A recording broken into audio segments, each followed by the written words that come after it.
back to school na. Meron akong 5 tips sa inyo para maging handa tayo pagbalik natin ng school.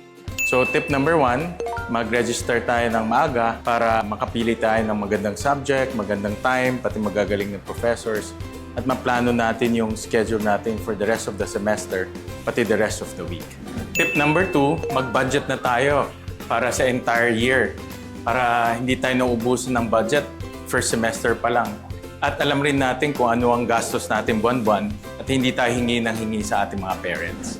Tip number 3, mag-join tayo ng mga extracurricular activities tulad ng arts, tulad ng sports. Like in my case, mahilig ako mag-basketball, so nag-join ako ng mga basketball groups.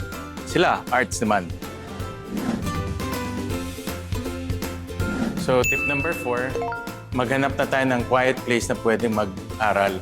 Dahil pag examination or marami tayong assignments, meron tayong lugar na pwedeng pag-aralan.